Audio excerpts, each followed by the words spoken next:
Hello everyone, welcome my another session. ধন্যবাদ সবাইকে স্টিমেটের পক্ষ থেকে। আমি মোহাম্মদ আমিনুল ইসলাম আজকে আপনাদের সামনে উপস্থিত হয়েছি মাইক্রোসফট ওয়ার্ডের অন্য আর একটা টিউটোরিয়াল নিয়ে। এর আগে আমরা ওয়ার্ডের পূর্বের যে রিবনগুলো আছে রিবনগুলো দেখছি, home, insert, draw, design, layout এবং বিভিন্ন টুল এবং ট্যাবসগুলো নিয়ে আলোচনা করেছি। যদি আপনি ভিডিওগুলো মিস করে থাকেন তাহলে আই বাটনে ক্লিক করে আগের ভিডিওগুলো দেখে নেবেন। এবং আজকে যে বিষয়টি আলোচনা করব রেফারেন্স এবং মাইলিং। অ্যাকচুয়ালি রেফারেন্সে আমরা অনেক কিছু প্রয়োজনীয় টুল এবং ট্যাব দেখতে পারি যেগুলোর কাজ অনেকে জানে না। আজকে ভিডিওটি ফলো করলে আশা করি এগুলো বিস্তারিত জানতে পারবেন এবং আপনাদের রিপোর্ট বা অ্যাসাইনমেন্ট এগুলো বিস্তারিত ইউজ করতে পারবেন। প্রথমে আছে টেবিল অফ কন্টেন্ট। অ্যাকচুয়ালি আপনার যে রেফারেন্সটা, যে টেবিল, আমাদের প্রতিটা রিপোর্টের একটা টেবিল বা কন্টেন্ট থাকে। সেই কন্টেন্টটা কেমন হবে সেটা এখান থেকে সিলেক্ট করতে পারেন বা কাস্টমাইজ করেও আপনার নিজের মতো সেটার হেডিং কীভাবে আসবে, তারপরে সেটা প্রিভিউ কীভাবে হবে, কোনটার পরে কোনটা আসবে, এটা এখান থেকে বসাইতে পারেন। এটা অ্যাকচুয়ালি বড় লেখার ক্ষেত্রে এবং ফরম্যাটিংয়ের ক্ষেত্রে। আমি এই যে এখানে একটা বাই ডিফল্ট একটা ফরম্যাটিং নিয়েছি। এবার এখানে আপনাদের ইচ্ছা মতো আপনার লিখলে সেটা ইচ্ছা মতো লেখা হবে। তো আপনাদের যেভাবে যেটা প্রয়োজন সেভাবে করবেন। তো এটা মূলত বাই ডিফল্ট। আমরা এগুলো করছিলাম মূলত ইলাস্ট্রেটর বা পাওয়ার পয়েন্ট দিয়ে, কিংবা এটা আলাদাভাবে বিভিন্ন শেপ মেপ নিয়ে এসে করতে, কিন্তু এখানে বাই ডিফল্ট কিছু দেখাচ্ছে, এখান থেকে সিলেক্ট করতে পারেন, আবার আপনি কাস্টমাইজ করে নিজের মতো করতে পারেন। তারপরে যেটা আছে অ্যাড টেক্সট, কোনো কিছু টেক্সট অ্যাড করা, তারপরে আপডেট টেবিল, টেবিল আপডেট, তারপরে ইনসার্ট, ফরম্যাট। এগুলো মূলত তেমন খুব একটা কাজে লাগে না, কিন্তু এক্সট্রিম লেভেলের কোনো রিপোর্ট বা অ্যাসাইনমেন্ট তৈরি করতে হলে এগুলোর প্রয়োজন লাগে। তো সেক্ষেত্রে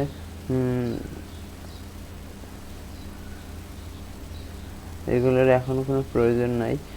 তো আমরা কিছু বিষয় যেগুলো না দেখলে নাই সেগুলো নিয়ে আলোচনা করব। যেমন স্টার্ট ক্যাপশন, এখান থেকে কোনো সোর্স থেকে আপনি সিটেশন অ্যাড করতে পারেন। তারপরে ম্যানেজ সোর্স, কোনো সোর্সের যে প্রিভিউ আছে এটা দেখতে পারেন বা নিতে পারেন। তারপরে বিবগ্রাফি থেকে আপনি আপনার বিবগ্রাফি সিলেক্ট করতে পারেন কীভাবে কী করবেন।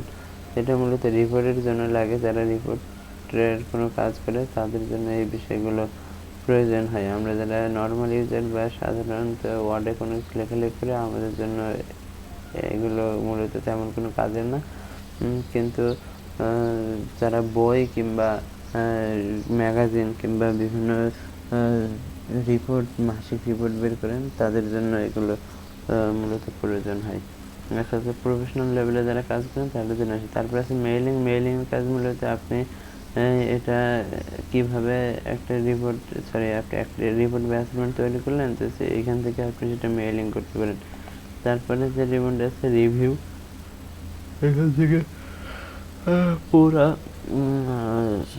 যে আপনার যে অ্যাসাইনমেন্ট বা রিপোর্ট আছে সেটা রিভিউ করতে পারেন। যেমন আপনি স্পেলিং অ্যান্ড গ্রামার এটা ক্লিক করে যদি কোনো বানান ভুল থাকে বা কোনো কিছু স্পেলিং ভুল থাকে সেটা আপনাকে এখানে দেখাবে। এখান থেকে আপনি সংশোধন করতে পারবেন, অথবা কোনো স্পেলিং যদি ভুলে যান সেটা আপনি এখান থেকে ক্লিক করে SDJKLDJSDLKFJ type equation here. তারপরে আছে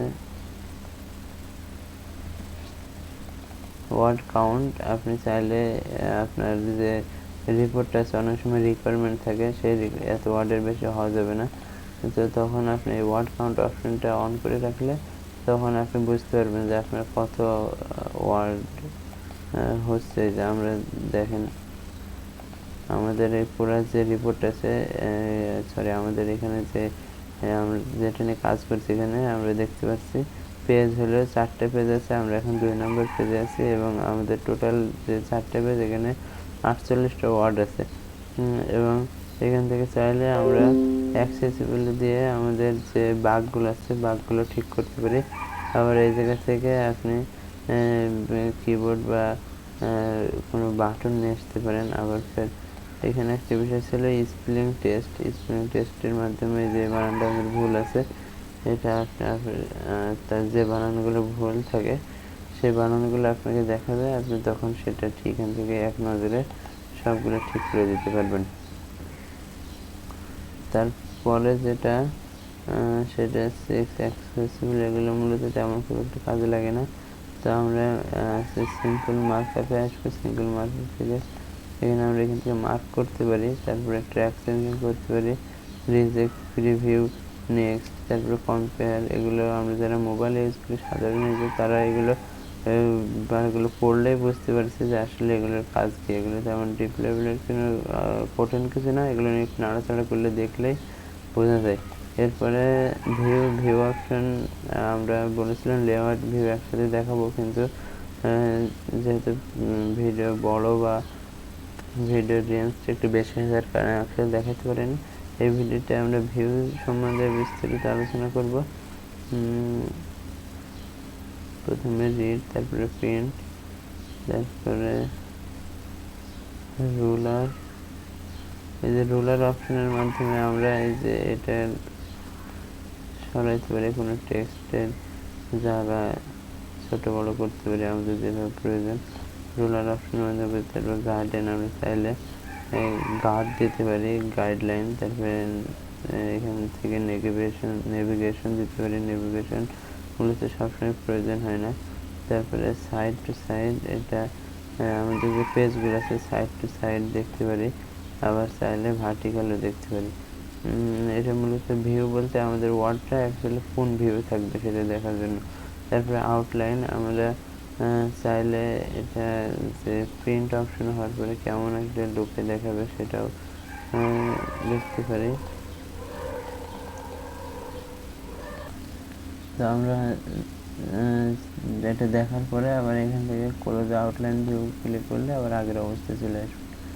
তো এইভাবে মূলত আমাদের ভিউ রিলেটেড যে বিষয়গুলো, তারপর ড্রাফট করতে চাইলে ড্রাফটেও আসতে পারি।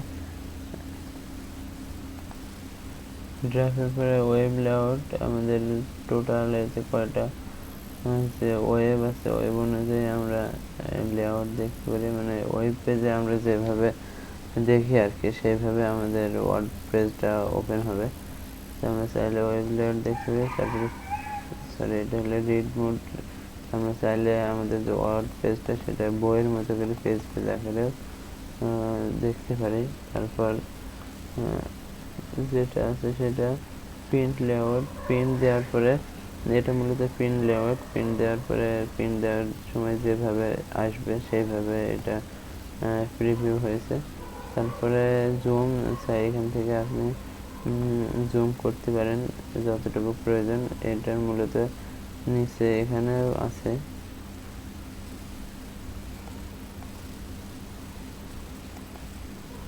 এখান থেকে আপনি জুম ইন জুম আউট করতে পারেন।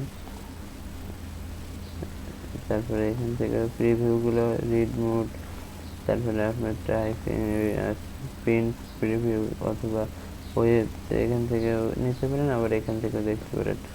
এখান থেকে আমরা শর্টকাট, এখানে কিছু বিষয় আছে যেগুলো টিক মারে, যার কারণে এগুলো টিক মার্ক উঠাই দিলে আগের মতো এই প্রথম ভিডিওটা আমরা যেভাবে দেখেছিলাম। তারপরে আপনার যে বিষয়টি আছে ওয়ান পেজ, সবগুলো এক পেজে দেখতে পারেন, মাল্টিপল পেজ হিসাবে দেখতে পারেন, তারপরে পেজ ওয়াইড হিসাবে দেখতে পারেন। তো আমরা ওয়ান পেজ দেখব, কারণ এটা মূলত পড়ার জন্য, যারা ওয়ার্ড পেজে পড়ালেখা করে তারা তাদের মতো করে কাস্টমাইজ করবে। নিউ উইন্ডো দিলে নিউ উইন্ডো হবে, অ্যারেঞ্জ অল হলে সব কিছু অ্যারেঞ্জ করবে। তারপরে স্প্লিট দিলে রিমুভ, আমি স্পিড দিতে যাচ্ছি, এটা মূলত আপনার এখান থেকে যে রুলটা দেখাবে, অথচ আপনি এখান থেকে পড়তে পারবেন, মানে ভিতরে চলে যাবে, খুব ইন্টারেস্টিং বইয়ের মতো। তারপরে অ্যারেঞ্জ যদি আসেন, কিন্তু নিউ উইন্ডো দিলে এটা আগের মতো নিউ উইন্ডো ওপেন হবে, যেটা মানে সেম বিষয়টা আর একটা নতুন একটা উইন্ডোতে ওপেন হবে। তারপরে আছে সুইচ উইন্ডো, আপনি চাইলে যদি এখানে নিউ উইন্ডো করেন, নিউ উইন্ডো করার পরে এটা মিনিমাইজ করে পরে সুইচ উইন্ডো করলে যে 2 নম্বর যে উইন্ডো রয়েছে সেখান থেকে আসতে পারেন। আবার ফের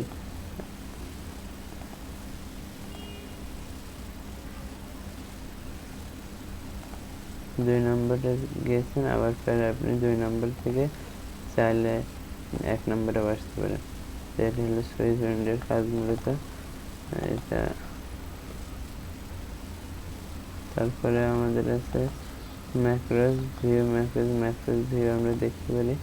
তারপরে প্রপার্টিস, আপনাদের আমাদের টোটাল ফাইলটার যে প্রপার্টিস সাইজ এখানে দেখতে পারবো, এটা কার মাধ্যমে তৈরি হয়েছে, কিভাবে কি হয়েছে সবকিছু বিস্তারিত একটা প্রিভিউ দেখা যাবে। এরপরে আমাদের যে রিবনটা আমরা বাদ দিয়ে রেখেছিলাম ডেভেলপার হেল্প এবং ফাইল, পরের ভিডিওতে আমরা বাকি যে রিবনগুলো আছে এই 3টে রিবন নিয়ে বিস্তারিত আলোচনা করবো ইনশাল্লাহ। আজকের ভিডিওটা এতটুকুই। ভিডিওটা যদি কোনো বিষয়ে জানার বা না বোঝার থেকে কমেন্টে অবশ্যই বলবেন। আর লাইক যদি ভালো লেগে থাকে অবশ্যই লাইক দেবেন, কারণ আপনাদের লাইকগুলো আমাদের ভিডিও বানাতে যে অনুপ্রেরণা সেটা সৃষ্টি করে।